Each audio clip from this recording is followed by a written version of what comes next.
Assalamualaikum warahmatullahi wabarakatuh.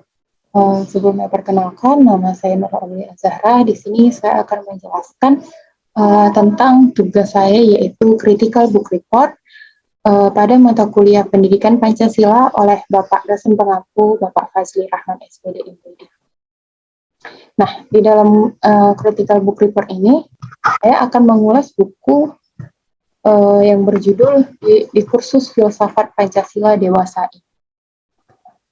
Adapun yang akan kita bahas dalam video kali ini yaitu ada yang pertama, identitas buku, yang kedua, ringkasan isi buku, yang ketiga, keterkaitan antar bab yaitu kohesi dan koherensinya antar bab, dan yang keempat, keterkaitan dengan bidang ilmu, dan yang terakhir itu ada kelebihan dan kekurangan dalam buku yang akan kita ulas. Nah, sebelum kita masuk ke dalam ringkasan buku, di sini ada identitas dari buku itu sendiri dengan judul Di Kursus Filsafat Pancasila Dewasa ini dengan pengarang Dr. Agustinus W. Dewantara SSM Hum, diterbitkan oleh PT Kaninus pada tahun 2017 dengan edisi cetakan pertama dan ISBN-nya yaitu 978979721. Nah, adapun yang pertama langsung kita saja masuk kepada ringkasan isi buku yaitu pendahuluan buku, di mana sesuai dengan judul buku ini yaitu Di Kursus Filsafat Pancasila Dewasa Dini. Nah, pada bagian pertama di sini ada disajikan yaitu pengertian filsafat politik, di mana yang sudah tertera dalam PowerPoint yaitu di dalam bahasa Inggris, filsafat politik itu diterjemahkan dengan political philosophy, yaitu yang dimaksudkan dengan filsafatnya menunjuk kepada cara atau model pembahasannya atau objek formalnya, di mana sedangkan politiknya merupakan objek material yang dibahas. Jadi, filsafat politik itu membicarakan tentang segala sesuatu yang berhubungan dengan politik. Lalu, kita sudah berbicara mengenai filsafat. Sebenarnya, apakah arti dari filsafat itu sendiri? Nah, sudah tertera di sini bahwa filsafat berasal dari kata philin atau mencintai dan sophia yaitu kebijaksanaan. Di mana orang-orang yang belajar filsafat ini adalah dia yang belajar segala sesuatu mengenai kebijaksanaan, terminologi kebijaksanaan. Dimaksudkan di dalamnya juga ada pengertian, pengetahuan, dan penguasaan persoalan sampai ke akar-akarnya, sampai yang mendasar. Nah, filsafat ini berada pada rincian aneka kepentingan refleksi pemahaman manusia tentang dunianya. Lalu, apa itu Pancasila sebagai filsafat di mana yang dibahas dalam buku ini? Pancasila sebagai filsafat itu adalah Pancasila yang filsafat negara yang lahir sebagai ideologi kolektif atau cita-cita bersama, di mana cita-cita ini adalah cita-cita seluruh bangsa Indonesia. Pancasila ini dapat dikatakan sebagai filsafat karena merupakan hasil perenungan jiwa yang mendalam yang dilakukan oleh para pendahulu kita, seperti para filosof-filosof klasik kita.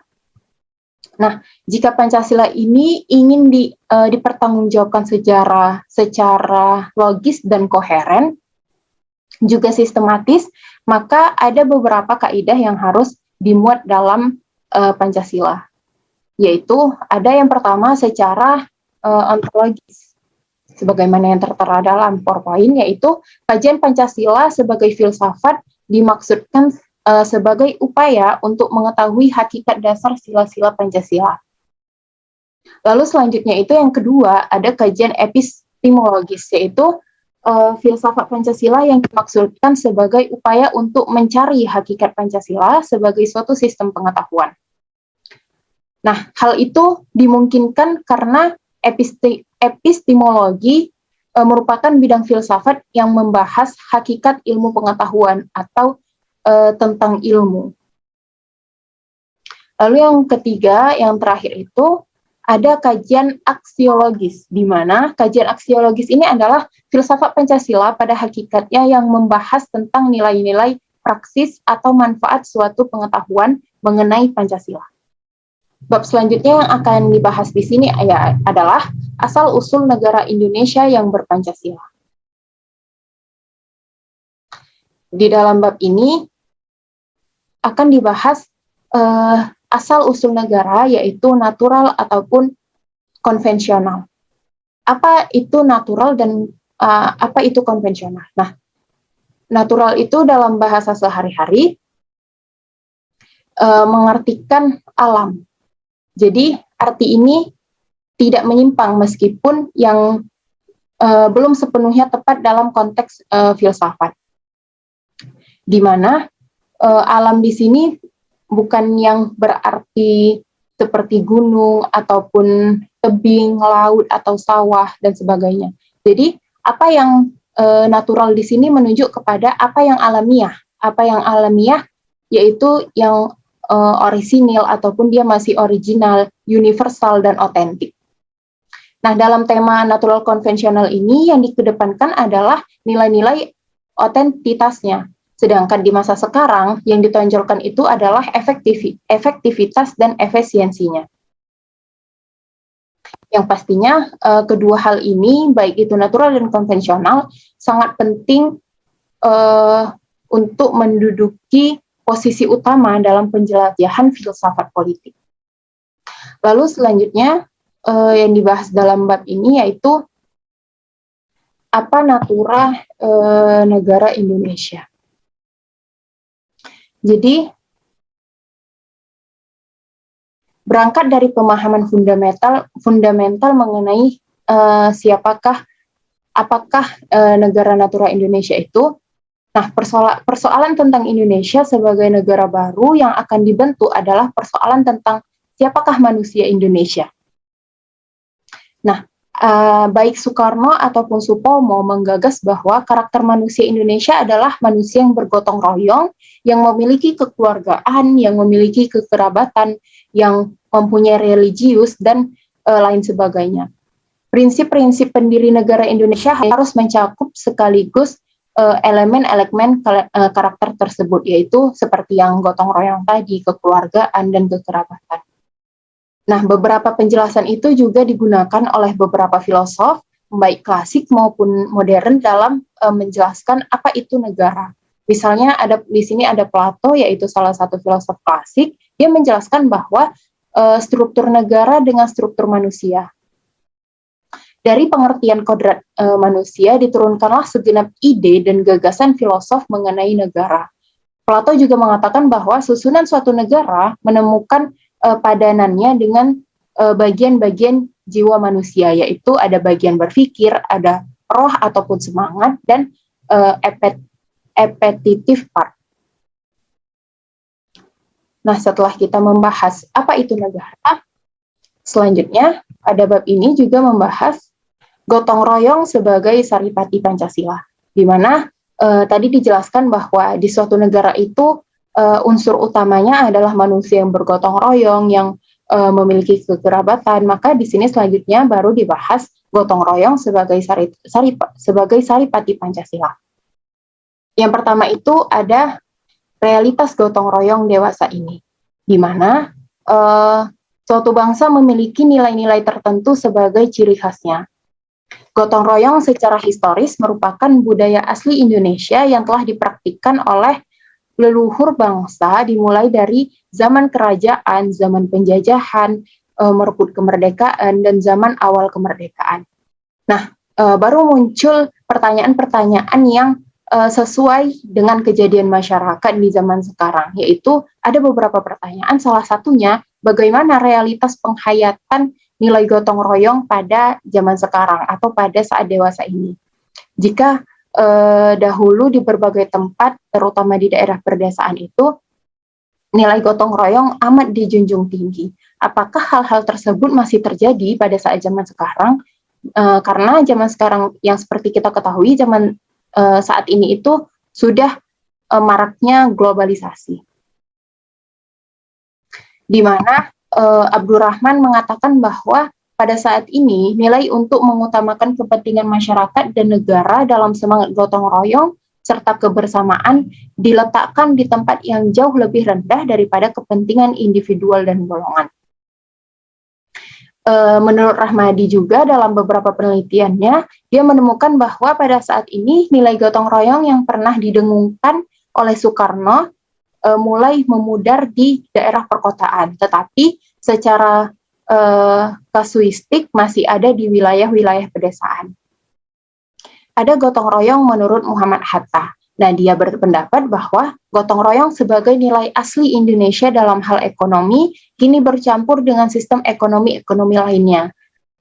Hatta ini dalam tulisannya yang berjudul Demokrasi Kita mengatakan bahwa gotong royong sebenarnya merupakan landasan sosial yang hebat bagi kehidupan ekonomi bangsa Indonesia. Gotong royong menurut Noto Nagoro, di mana ia berpendapat bahwa gotong royong adalah amal dari semua bentuk kepentingan masyarakat atau jeripayah dari semua kebahagiaan bersama, kebahagiaan masyarakat. Gotong royong menurut Noto Nagoro juga sebagai amal karena di dalamnya ada kesadaran, sikap jiwa, dan keinsafan. Selanjutnya itu ada gotong royong menurut Driyarkara, di mana dia berpendapat bahwa cara kita berada adalah bersama. Jadi hidup harus berupa koeksistensi, tidak dalam arti berdampingan, melainkan saling membangun, saling menyempurnakan, yaitu dengan cara apa? Dengan cara bergotong royong. Di mana Driyarkara berpendapat juga negara bukanlah suatu kata benda, melainkan kata kerja. Negara adalah kerja bersama, dan isi dari kerja bersama ini adalah gotong royong itu sendiri. Nah, selanjutnya itu ada, di bab selanjutnya ada legitimasi dan tujuan negara Indonesia, di mana dalam bab ini membahas legitimasi negara. Arti dari legitimasi negara itu sendiri adalah alasan mendasar. Negara ialah alasan-alasan yang secara mendalam memungkinkan pemerintahan negara itu dibangun, memungkinkan negara itu didirikan dan diadakan. Legitimasi itu ialah sesuatu yang menjadikan pendirian suatu pemerintahan itu bersifat sah dan benar. Di mana di sini Plato mengemukakan alasan mendalam pembentukan polis yang memiliki sistem tata hidup bersama seperti negara untuk pemenuhan kebutuhan agar para anggotanya berkecukupan. Tetapi di dalam legitimasi negara ini harus ditambahkan bahwa tidak semua legitimasi negara memiliki kewibawaan yang sama. Jadi, jika negara itu dapat dikatakan sah, apa yang menjadikan sesuatu pemerintahan politik itu dikatakan sah? Yang pertama di sini ada legitimasi politik, lalu yang kedua ada legitimasi religius, dan yang ketiga itu ada legitimasi moral. Nah, ketiga hal inilah yang membuat suatu pemerintahan itu dikatakan sah. Lalu dalam bab ini juga membahas adanya tujuan negara, di mana dalam judulnya saja sudah tertera bahwa tujuan negara adalah the good life, adalah hidup yang baik. Jadi pendirian negara pasti dengan suatu tujuan. Apapun yang dilakukan dalam negara itu sendiri pasti berdasarkan suatu tujuan. Nah, jadi apa yang dikejar dan apa yang akan diusahakan itu? Apa yang akan membuat tujuan negara itu menjadi the good life? Apakah elemen-elemennya? Yang pertama itu ada kebahagiaan menuju kepada self-sufficiency, dan yang kedua itu ada keadilan dalam suatu negara. Jadi menurut Aristoteles bahwa keadilan dalam suatu negara itu sangat penting untuk mencapai tujuan-tujuan yang lain. Yang ketiga itu ada kebahagiaan yang menunjuk pada aktivitas yang menghasilkan, dan yang terakhir itu ada kebahagiaan atau eudaimonia yang tampak dalam aktivitas. Masyarakat Pancasila dalam perspektif paradigma konflik dan struktural fungsional. Yang pertama itu masyarakat. Masyarakat itu apakah suatu keteraturan ataupun suatu konflik? Nah, kalau masyarakat dimengerti sebagai suatu keteraturan, bagaimana dengan masyarakat Indonesia? Pertanyaan ini cukup mendasar untuk dikemukakan karena ternyata yang terjadi pada saat ini adalah aneka ketidakteraturan, banyaknya konflik dan banyaknya pergolakan. Jadi, bagaimana peran masyarakat ataupun apa definisi masyarakat sesungguhnya? Jadi, secara umum dapat dikatakan bahwa masyarakat adalah sistem sosial yang terbesar dan paling inklusif. Masyarakat disebut sistem sosial karena terdiri dari individu-individu dan kelompok-kelompok yang saling berinteraksi dengan cara-cara yang kurang lebih tetap dan terpola, tetap terstruktur dan sistematis. Dengan demikian, suatu perubahan dari sistem tersebut dapat mempengaruhi bagian-bagian yang lain. Nah, ada masyarakat menurut Karl Marx, di mana bagi Karl Marx, masyarakat adalah buatan manusia. Dari sini dimengerti bahwa manusia kemudian mempunyai kuasa untuk membentuk ataupun mengubahnya. Marx sendiri menegaskan bahwa para filosof hanya menginterpretasikan dunia, ataupun dunia di sini disebut dengan masyarakat secara berbeda-beda, yang diperlukan hanyalah mengubah masyarakat itu sendiri. Dengan demikian, masyarakat tidak berevolusi sendiri karena ada pengaruh manusia-manusia, yaitu individu-individu di dalam. Nah, adapun relevansinya bagi masyarakat Indonesia yang Pancasila dan multikultural. Pandangan Karl Marx sendiri tentang masyarakat ternyata berbeda dengan pola pemikiran para penganut fungsionalisme, di mana penganut fungsionalisme ini memang sangat jamak dan umum digunakan. Akan tetapi, ada baiknya jika masyarakat disoroti secara lain sehingga diharapkan muncul beberapa sumbangan pemikiran yang konstruktif. Nah, itulah tadi ringkasan-ringkasan buku dari buku yang berjudul Diskursus Filsafat Pancasila Dewasa ini. Nah, barulah kita masuk ke dalam bagian pembahasan. Di mana di sini ada keterkaitan antar bab, ada kelebihan dan kekurangan, juga keterkaitan buku bab-bab dalam buku dengan beberapa bidang ilmu. Yang pertama yang akan dibahas di sini adalah keterkaitan antar bab, di mana buku ini membahas tentang relasi ataupun keterkaitan antar Pancasila dengan ilmu-ilmu filsafat. Objek material dari buku ini adalah Pancasila yang dikenal sebagai pondasi negara, dan objek formalnya adalah filsafat itu sendiri. Pancasila itu hendaknya diteropong secara filosof, sehingga mau tidak mau akan bersentuhan dengan filsafat politik atau filsafat kenegaraan di dalam suatu negara.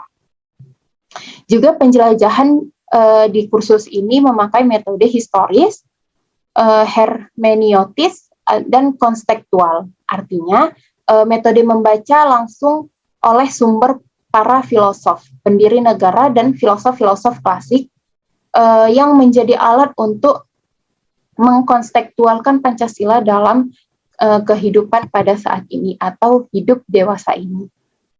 Nah, yang selanjutnya, apa keterkaitan antara isi-isi buku tadi dengan bidang ilmu? Yang paling utama di sini adalah khususnya dalam ranah pendidikan atau dalam bidang ilmu pendidikan, di mana filsafat menjadikan manusia berkembang dan mempunyai pandangan hidup yang menyeluruh dan sistematis. Pandangan itu kemudian dituangkan dalam sistem pendidikan, di mana sistem pendidikan itu menjadi cerminan bagi bangsa-bangsa yang menganutnya. Lalu, apa kelebihan dan kekurangan pada buku yang saya report atau saya review ini? Isi buku pada buku di kursus Filsafat Pancasila ini sangat jelas dan lengkap pembahasannya. Juga menuangkan pendapat-pendapat para ahli, di mana tadi ada filosof-filosof klasik, juga filosof modern, dan dibandingkan antara pemikiran satu dengan pemikiran yang lainnya. Juga Filosof-filosof tadi disajikan biodata-biodata dan riwayat hidupnya yang akan membuat kita sebagai pembaca lebih mendalami saat membaca buku ini. Nah, sedikit kekurangan dalam buku ini yaitu dari segi pembahasannya ataupun bisa lebih spesifik dari segi kata-katanya, di mana banyak bahasa dan banyak kata-kata yang memiliki makna susah untuk dicermati pembaca. Nah, baiklah, itu saja sekiranya penjelasan dari critical book report saya. Lebih dan kurangnya saya mohon maaf. Saya akhiri dengan Assalamualaikum warahmatullahi wabarakatuh.